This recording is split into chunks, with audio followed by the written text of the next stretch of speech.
তো যে আলোচনাগুলো হলো, আলোচনার ভেতর থেকে কতগুলো পয়েন্ট কজ কেন নির্বাচন, স্থানীয় সরকার নির্বাচন, জি যে যুক্তিটা আনা হয়েছে যে স্থানীয় পর্যায়ে সার্ভিসের ক্ষেত্রে একটা প্রবলেম দেখা দিচ্ছে, এনআইডি কার্ড, বিজিএফ কার্ড, অন্যান্য যে সোশ্যাল সেফটি। আচ্ছা, একটা দেশের রাষ্ট্র পরিচালনার জন্য আইনসভা সরকার ইম্পর্টেন্ট নাকি এনআইডি কার্ড এটা সংশোধন করা বা এটা ইম্পর্টেন্ট? রাষ্ট্রের অনির্বাচিত সরকার থাকার কারণে আমাদের এখানে সিকিউরিটি ইস্যু থেকে শুরু করে অনেকগুলো গুরুত্বপূর্ণ জায়গার প্রবলেমগুলো আমরা নাগরিকরা প্রতিনিয়ত ফেস করছি। বিনিয়োগ থেকে শুরু করে, মার্কেট থেকে শুরু করে অনেকগুলো জায়গা। আপনি যদি প্রায়োরিটি বেস করেন, আমি পরিষ্কার মনে করি যে এখানে প্রথম কাজটা হচ্ছে একটা স্টেবল গভর্নমেন্টকে এস্টাবলিশ করা, তারপরে অন্যান্য যে জায়গাগুলো আছে সেখানে আপনি হাত দেবেন।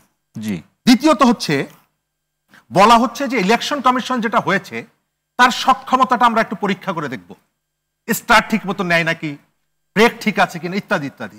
গাড়ির 99% ঠিক আছে, শুধু ব্রেকে একটু সমস্যা। বিজ্ঞাপনটার কথা মনে আছে।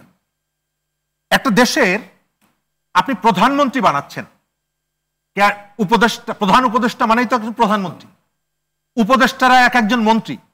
কই, তার তো সক্ষমতা আপনার পরীক্ষা করতে হয়নি। যারা সারা দেশকে পরিচালনা করছে, মাসের পর মাস, বছরের পর বছর একটা ইলেকশন কন্ডাক্ট করবে, তার সক্ষমতা পরীক্ষা করার জন্য আপনার একটা ইলেকশন করতে হবে। এই ইলেকশনের ভেতর থেকে আপনি তার সক্ষমতা বুঝবেন। আমি মনে করি এটা হচ্ছে কোনো না কোনো ফর্মে মূল যে টার্গেটটা সেটার থেকে ডাইভার্ট করে অন্যদিকে নিয়ে যাওয়া। তৃতীয়ত হচ্ছে আপনি অন্য কোনো সংস্কার কমিশনের প্রস্তাবনা নিয়ে আপনি কথা বলছেন না, শুধুমাত্র ইলেকশন সংস্কার কমিশনের একটা প্রস্তাব স্থানীয় সরকার। তার কি অন্যান্য প্রস্তাবগুলো আছে না? আছে। আপনি সেগুলোকে অ্যাড্রেস করছেন না, শুধুমাত্র এটা কেন করছেন? নিশ্চয়ই এর ভেতর থেকে আপনার কোনো পলিটিক্যাল সুবিধা হবে, এখানে কোনো পলিটিক্যাল হানি আছে। আছে। জি থার্ড হচ্ছে যখন একটা ইলেকশন কমিশন হয়, সে জাতীয় নির্বাচন করার জন্যই তাকে তৈরি করা হয়। সে কমিটেড জাতির কাছে যে আমি একটা জাতীয় নির্বাচন দিব এবং গ্রহণযোগ্য নির্বাচন। এই কারণেই জাতীয় নির্বাচনের জন্য নির্বাচন কমিশন গঠিত হয়েছে। ইউনিয়ন পরিষদের কে মেম্বার হবে এটা গুরুত্বপূর্ণ, কিন্তু তার জন্য স্থানীয় এই যে নির্বাচন কমিশন রাজনৈতিক দলগুলো আলোচনা করে করেনি।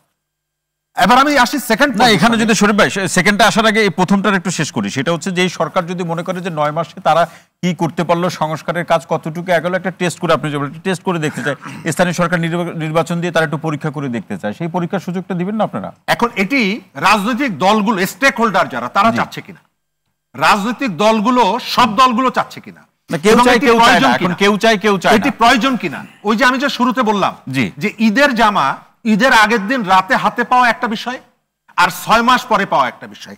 এনসিপি যে দাবিটা তুলেছে, বাংলাদেশের কোনো নিবন্ধিত দল কিন্তু এই বিষয়টা এখনো বলেনি। সেকেন্ড, এনসিপি কিন্তু এর আগে ইলেকশন কমিশনের সাথে বসেছে, অনেক বিষয়ে তারা মতামত ব্যক্ত করেছে। তখন কি তারা বলেছে যে এটা বিএনপির দলীয় প্রপার্টি? না। কখন বলছে? যখন ইশরাক ইস্যুতে ইলেকশন কমিশন একটা পজিশন নিয়েছে। তাহলে আমি ধরে নিচ্ছি ইলেকশন কমিশনের প্রতি অনুরাগ বা বিরাগের বশবর্তী হয়ে আজকে 9 মাস পরে আপনি ইস্যুটা এনেছেন কেন? নির্বাচন প্রক্রিয়াকে আবার শূন্য থেকে শুরু করা। না, এখন সেই এনসিপি তো সেই প্রশ্ন রাখতেই পারে, মানে সেটা আপনি অবশ্যই পারে। এখন এই জায়গাতে এখন শরীফে না এখানে কিন্তু জায়গাটাতে প্রশ্ন হলো যে গণঅভ্যুত্থানের সময় এই যে এনসিপির এখন যারা নেতৃত্বে আছেন বা ছাত্ররা যারা নেতৃত্ব দিয়েছেন, তখন তো আপনারা কেউ তো প্রশ্ন করি নাই যে আসলে তোমরা নেতৃত্ব দিতে পারবা কি পারবে না। এখন যখন তারা নির্বাচন বা সংস্কার নিয়ে কথা বলছে, তখন আমরা বলছি বালক তোমার বাড়ি কোথায়। এটা তো আসলে কেমন হয়ে যাচ্ছে না? রাইট। যে তরুণের ডাকে হাজার হাজার মানুষ, লক্ষ লক্ষ মানুষ পুলিশের গুলির সামনে বুক পেতে দিয়েছে, সেই তরুণকে এখন কিন্তু কেউ কেউ আনফরচুনেটলি বোতল ছুঁড়ে মারছে। অর্থাৎ পরিবেশ এবং পরিস্থিতি সেটা ইচ্ছা করে না, অনিচ্ছা। আমি দুঃখজনক বলছি, কিন্তু পরিস্থিতি পরিস্থিতিটা একই নদীতে, আমি ফিলোসফির ছাত্র, একটা জনপ্রিয় কথা আছে, একই নদীতে আপনি 2 বার গোসল করতে পারেন না। অর্থাৎ পরিবেশ পরিস্থিতি পরিবর্তন হয়। এনসিপি তখন একটা পজিশন ছিল। আমি যেটা দেখতে পাচ্ছি, ইশরাক ইস্যুতে যখন ইলেকশন কমিশন তারা মনে করছে যারা একটা পজিশন নিয়েছে, আমি সেই কারণে বিএনপির পক্ষ থেকে বলা হয়েছে 2 জন এনসিপির প্রতিনিধি আছে, তারা পাল্টা ছক্কা মেরে দিয়েছে। এই কথাটা এনসিপি এতদিন আগে কেন বলেনি? এই ছক্কা বাউন্ডারির বাইরে যাবে না মাঠের মধ্যে যাবে কিনা, যদি যায় তাহলে এটি বাংলাদেশের রাজনীতির জন্য, আমরা যখন এই ডিবেটগুলো করছি এখানে এসে, যারা পালিয়ে গেছে তারা কিন্তু আনন্দে হাততালি দিচ্ছে যে দেখ 6 মাস 7 মাস পরেই এরা একজন আরেকজনের সাথে লেগে গেছে। আমি যেটা দেখতে পাচ্ছি, আমরা এখানে অনেকগুলো আলোচনা করছি, বাংলাদেশের আলোচনার জায়গাটা সমাজের উপরিকাঠামোর কিছু ইস্যুগুলো আপনি এখানে নিয়ে এসেছেন। সরকারের অনেকগুলো জায়গা আমি ক্রিটিক করব।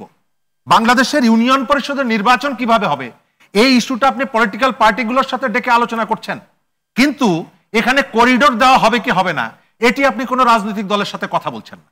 এবং যদি প্রশ্ন তোলা হয় তখন প্রধান উপদেষ্টা প্রেস সেক্রেটারি তার কর্তৃত্ব নিয়ে প্রশ্ন তুলছে, ওই রাজনৈতিক দলের দেশপ্রেম নিয়ে প্রশ্ন তুলছে। এটি খুবই অন্যায় কাজ। রাজনৈতিক দলগুলো যে সহযোগিতাটা করছে সেই সহযোগিতাটা আপনাদেরকে তো একেবারে বনসাই বানিয়ে দিল, আপনি সেটাকে অনার করছেন না। এবং আমি পরিষ্কার দেখতে পাচ্ছি আমেরিকার শিক্ষায় শিক্ষিত, ইউরোপের জীবনযাপনে অভ্যস্ত 1-11-এর সাথে যারা যুক্ত ছিলেন সরাসরি ভাবে, তাদের অনেকেই এসে স্টিয়ারিং এ বসে পড়েছেন, ড্রাইভিং সিটে বসে পড়েছেন এবং গণ অভ্যুত্থানকে পথে ঘাটে যেমন বিক্রি হচ্ছে খুচরা পাইকারি, আবার তারাও কেউ কেউ বাংলাদেশেও এমন কতগুলো এজেন্ডা নিয়ে আসছেন যে এজেন্ডাগুলোর সঙ্গে গণ অভ্যুত্থানের সম্পৃক্ততা ছিল না এবং মানুষের জীবন জীবিকার অনেক ইস্যুগুলোকে বাদ দিয়ে আপনি এখানে কতগুলো আর্টিফিশিয়াল ইস্যু নিয়ে আসছেন, যে ইস্যুগুলোর টার্গেট সবসময় একটা টেনশন ক্রিয়েট করে রাখা, সবসময় একটা অস্থিরতা তৈরি করে রাখা এবং রাজনীতিবিদদের কাছ থেকে রাষ্ট্রকে দূরে সরিয়ে রাখা।